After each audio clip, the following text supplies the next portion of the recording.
Welcome to my YouTube channel Shiva learning point. मेरी video को like नहीं करना, शेयर नहीं करना, चैनल को सब्सक्राइब नहीं करना। सिर्फ आपको इस वीडियो को देखना है, ठीक है। देखने के ना आपके पैसे लगते हैं, ना ज़्यादा टाइम लगता है।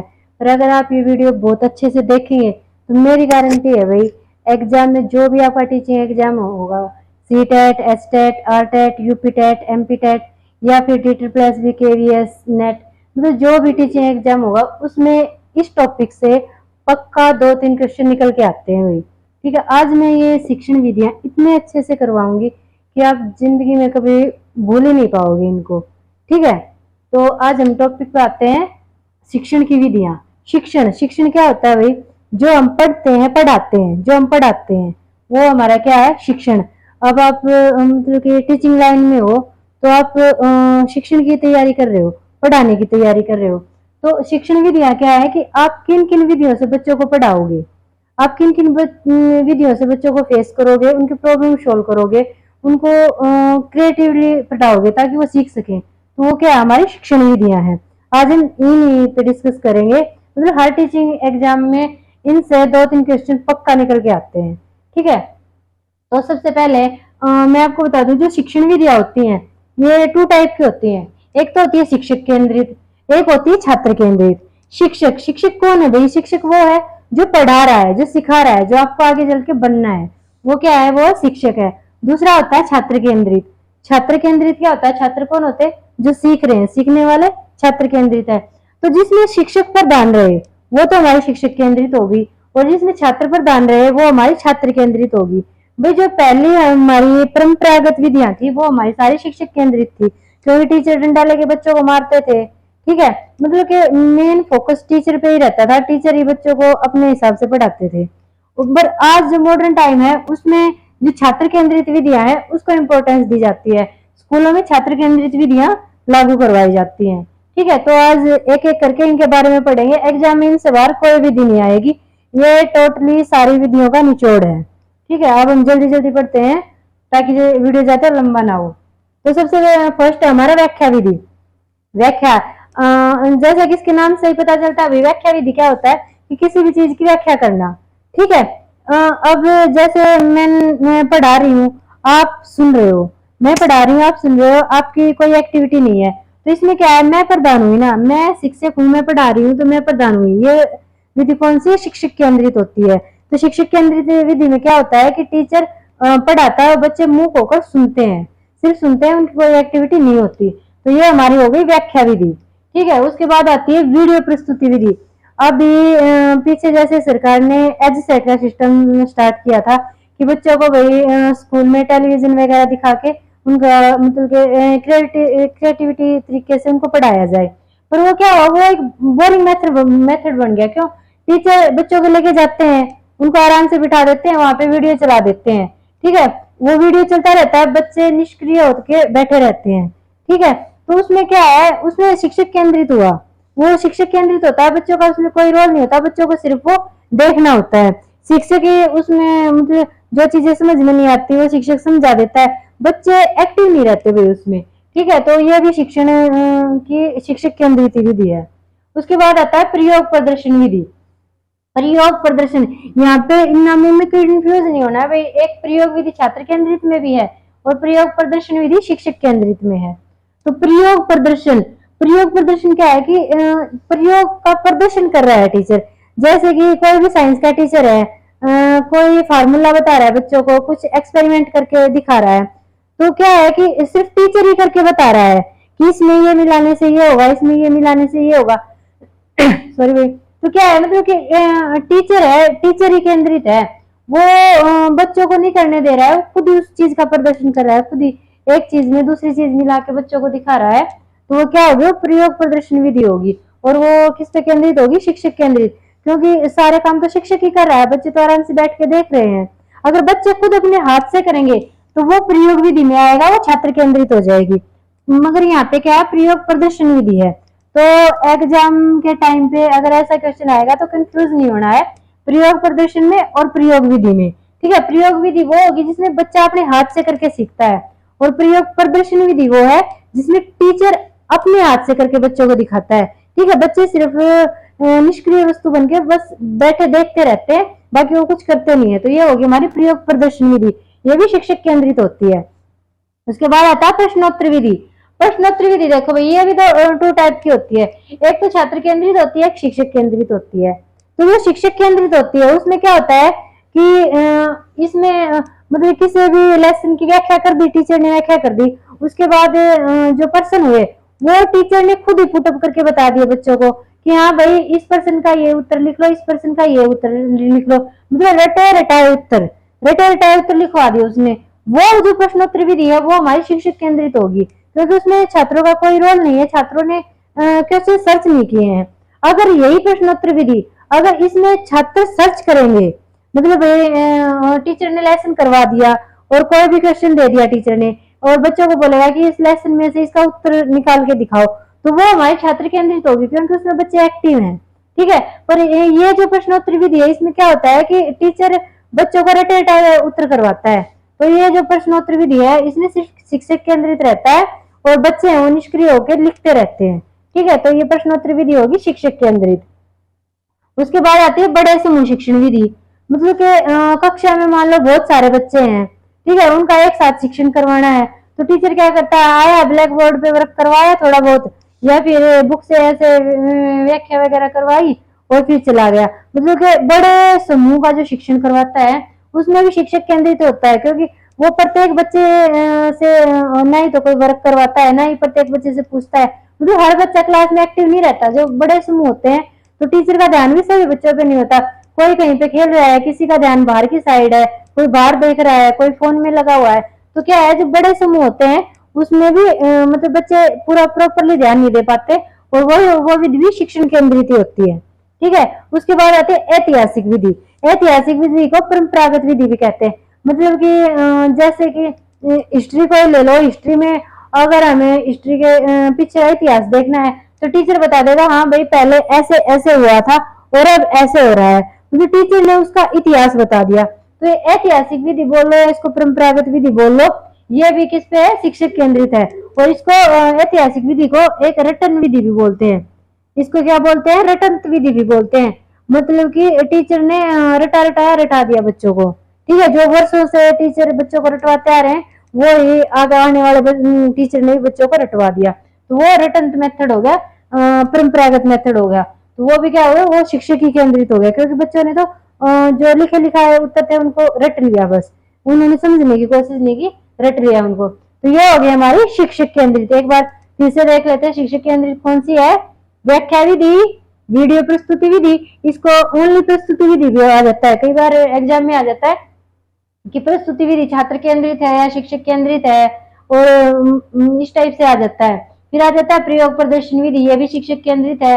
प्रश्नोत्तर विधि, बड़े समूह की विधि और रटंत विधि, ये सारी क्या है, शिक्षक केंद्रित है। ठीक है भाई, उसके बाद आता है छात्र केंद्रित विधि, जो जी मतलब आज के टाइम पे सरकार या मनोचिकित्सक हैं जो भी हैं, शिक्षाविद हमारे, जो जिन विधियों पर जोर देते हैं वो हमारी कौन सी छात्र केंद्रित विधियां हैं वो।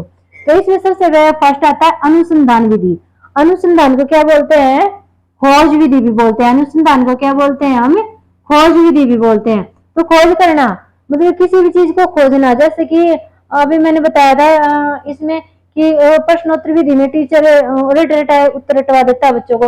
अगर वही टीचर बच्चों को बोले कि बुक से पर्सन खोज, उत्तर खोज के लिखो पर्सन का, तो वो क्या होगी, खोज विधि होगी। जो छात्र वो खोजी बन गए, वो एक्टिव हुए, छात्र पूरे लेसन को पढ़ेगा, उसको समझेगा, फिर उसके उत्तर खोज के निकालेगा। तो ये अनुसंधान विधि क्या होगी, छात्र केंद्रित हो गई, क्योंकि शिक्षक का काम तो कितना था, सिर्फ प्रश्न बता दिया और शिक्षक ने बोल दिया भाई इसको खोज के निकालो इसका उत्तर। तो शिक्षक केंद्रित नहीं है, छात्र केंद्रित हो गया, क्योंकि इसमें छात्र एक्टिव रहा। ठीक है, उसके बाद आती है हमारी प्रयोग विधि। प्रयोग विधि जैसे अभी थोड़ी देर पहले बताया था, जिसमें छात्र अपने हाथ से प्रयोग करता है। ठीक है, टीचर ने कोई भी फॉर्मूला बता दिया और छात्रों को अपने हाथ से वो करने के लिए दिया। ठीक है, तो जब छात्र अपने हाथ से प्रयोग करते हैं तो वो हमारी प्रयोग विधि होती है। ठीक है, इसमें बच्चे खुद करके सीखते हैं, टीचर के रटे रटाई बातों को नहीं रटते, बल्कि खुद अपने हाथ से करके सीखते हैं। उसके आता है सुबुद्ध नियत विधि। सुबुद्ध नियत विधि, ठीक है, एग्जाम में इस टाइप के शब्दावली आएगी जो काफी कंफ्यूज करने वाली होगी। इसलिए जो जितने भी ये मेथड है, विधियां हैं, उन सभी को आप एक बार इंग्लिश में जरूर देख के जाना, जिससे कि भाई ये पता चलता रहे कि ये कौन सी विधि है। जैसे इस क्षुद्र नियत विधि को अहस्तांतरित विधि भी बोलते हैं, ठीक है, अहस्तांतरित विधि भी बोलते हैं। और ये रियल में होता है क्या है, असाइनमेंट होता है। असाइनमेंट सबने बनाए होंगे अपने स्कूल लाइफ में, सबने असाइनमेंट तैयार किए हैं। तो असाइनमेंट में क्या होता था, टीचर का काम कितना होता था, टीचर ने कोई भी टॉपिक दे दिया और बोल दिया बच्चों को कि भाई इस पे असाइनमेंट तैयार करना है। बस टीचर का काम असाइनमेंट का टॉपिक देना होता था, बाकी काम तो बच्चों का होता था ना। उसके बारे में सारा देखना कि भाई कहाँ से क्या मटेरियल लेना है, वो पूरा असाइनमेंट तैयार करना। तो वो क्या था, वो असाइनमेंट मेथड था, उसमें छात्र केंद्रित था, क्योंकि उसमें छात्र एक्टिव रहते थे। ठीक है, तो ये असाइनमेंट मेथड हो गया, ये किस पे केंद्रित हो गया, छात्र केंद्रित हो गया, क्योंकि इसमें छात्र एक्टिव हैं। उसके बाद आता है कार्यक्रम अनुदेशन विधि। अनुदेशन विधि, कार्यक्रम अनुदेशन विधि क्या है कि भाई किसी भी कार्य को जब छात्र मतलब एज ए टीचर उसका अनुदेशन करते हैं, उसकी बिल्कुल खोजबीन करते हैं, उसकी तारबीन करते हैं, ठीक है, एज ए शिक्षक उसकी पूरी उसको खंगालते हैं, उसकी तारबीन करते हैं, वो हमारा क्या है, कार्यक्रम अनुदेशन। तो उसमें भी छात्र एक्टिव हुए ना, वो पूरी चीजों को बारीकी से देखते हैं, उसका अनुदेशन करते हैं, ठीक है, बारीकी से देखते हैं, एक्टिव रहते हैं। तो ये भी हमारी हो गई छात्र केंद्रित विधि। उसके बाद आते हैं कंप्यूटर आधारित विधि। कंप्यूटर आधारित विधि जैसे कि अब आप पढ़ रहे हो, आपको ना किसी टीचर की जरूरत है, ना किसी क्लासरूम की जरूरत है, आप अपने कंप्यूटर पे आराम से पढ़ते हो, ठीक है।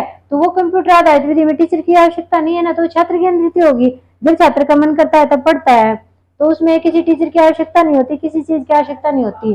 तो जो कंप्यूटर आधारित विधि है ये भी छात्र केंद्रित है, क्योंकि इसमें शिक्षक की जरूरत ही नहीं होती। उसके बाद आती है मुक्त अधिगम, या इसको बोलते हैं ओपन लर्निंग। मुक्त मैंने ओपन, अधिगम मैंने लर्निंग। मुक्त अधिगम मतलब ओपन लर्निंग।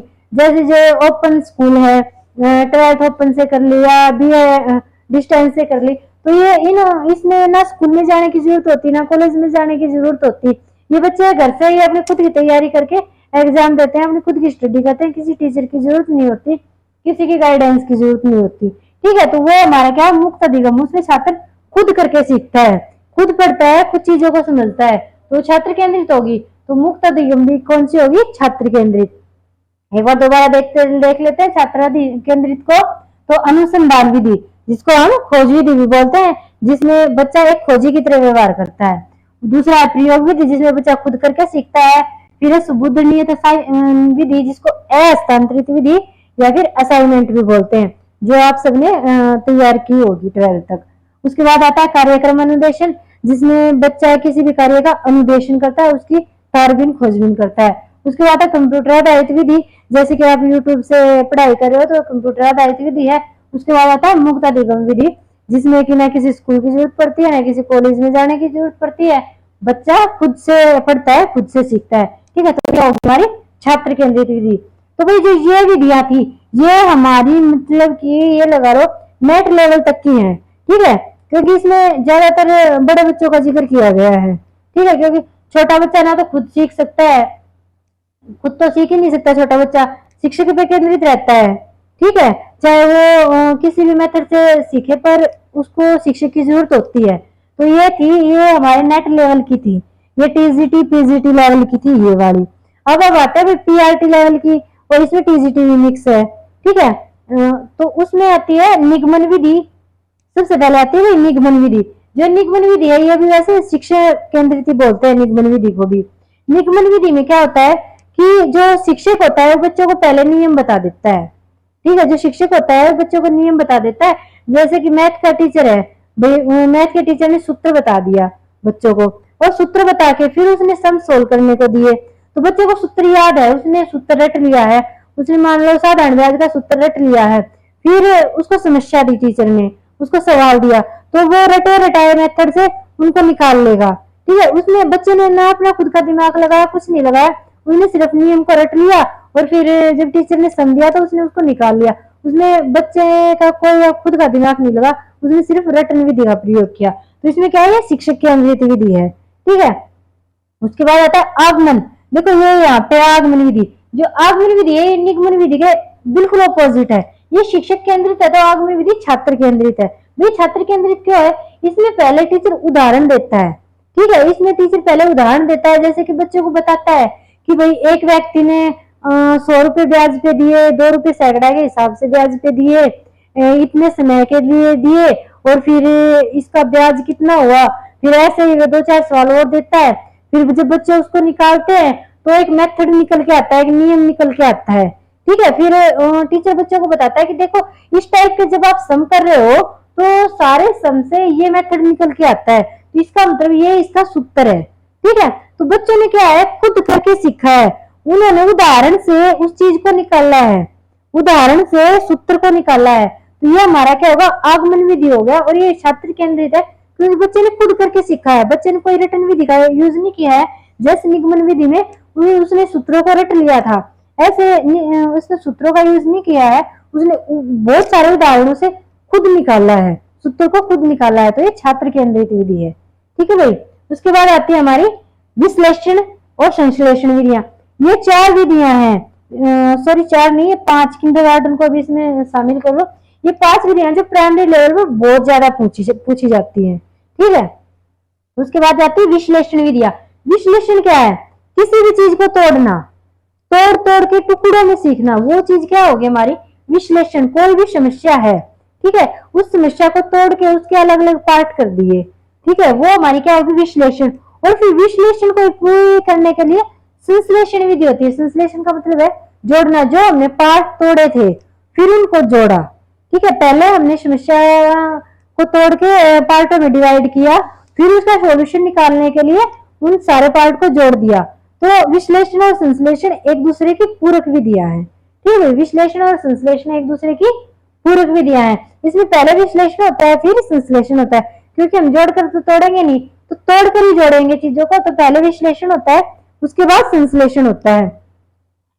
पीछे एग्जाम में इनका क्रम पूछ लिया था, शायद एमपी टेट के में था, इनका क्रम पूछ लिया था कि पहले विश्लेषण होता है संश्लेषण होता है। तो हमेशा याद रखना, विश्लेषण तोड़ना होता है और संश्लेषण जोड़ना होता है। और किसी भी चीज को हम जोड़ के थोड़ी ना तोड़ेंगे, उसको तोड़ के ही तो जोड़ेंगे। तो पहले तोड़ना फिर जोड़ना, पहले विश्लेषण उसके बाद संश्लेषण आता है। ठीक है भाई। उसके बाद आता है किंडरगार्टन विधि पे। किंडरगार्टन, ये देखो भाई, इसमें यहाँ पे ये ध्यान रखना है कि यहाँ पे गार्डन है, गार्डन में क्या होता है बगीचा। तो किंडरगार्टन विधि को क्या बोलते हैं, बच्चों का बगीचा, बच्चों का बगीचा भी बोलते हैं इसको। इसमें क्या है, छात्र केंद्रित होता है, बच्चे खेल खेल में सीखते हैं। ठीक है। इसको खेल विधि भी बोल लो, किंडरगार्टन विधि भी बोल लो। बच्चा खेल से सीखता है, मतलब खेल खेल में, जैसे कि गिनती सिखा दी बच्चों को, खेल खेल में बर्ड्स नेम बता दिए, कलर्स नेम बता दिए, इंद्रधनुष से कलर्स नेम सिखा दिए। तो टीचर क्या है, खेल खेल में बच्चों को सिखाता है, बच्चों को पता भी नहीं चलता कि उनकी क्लास चल रही है। ठीक है। और बच्चे खेल खेल में सीख जाते हैं। ये हमारी कौन सी होगी, किंडरगार्टन विधि। उसके बाद लास्ट है हमारी अनुकरण विधि। अनुकरण, अनुकरण करना क्या होता है, नकल करना। ठीक है। जैसे बंदर को बोलते हैं ना नकलची बंदर, तो बच्चे भी, छोटे बच्चे भी नकलची बंदर होते हैं। ठीक है। छोटा बच्चा क्या करता है कि जब भी किसी बड़े को कुछ करते देखता है ना, उसी की नकल करता है। ये हमारी पैदाइशी वो होती है। आपने छोटे बच्चे को भी देखा होगा कि बड़े अगर तुतला के बोलते हैं तो छोटे बच्चे भी तुतला के बोलते हैं। बड़े जो एक्टिविटी करते हैं छोटे बच्चे उसी को देख के एक्टिविटी करते हैं। ठीक है। तो ये अनुकरण होता है, नकल करना। मतलब कि बच्चे जब टीचर की नकल करके उनके जैसा लिखने का प्रयास करते हैं, उनके जैसा बोलने का प्रयास करते हैं, तो वो अनुकरण विधि से सीखते हैं। ठीक है। ऐसा नहीं है कि छोटे बच्चों में होता है, ये बड़े बच्चों में भी होता है। बड़े बच्चे जैसे कि मान लो किसी हीरो को अपना रोल मॉडल मान लेते हैं, या किसी महापुरुष को अपना रोल मॉडल मान लेते हैं और उनका अनुकरण करते हैं।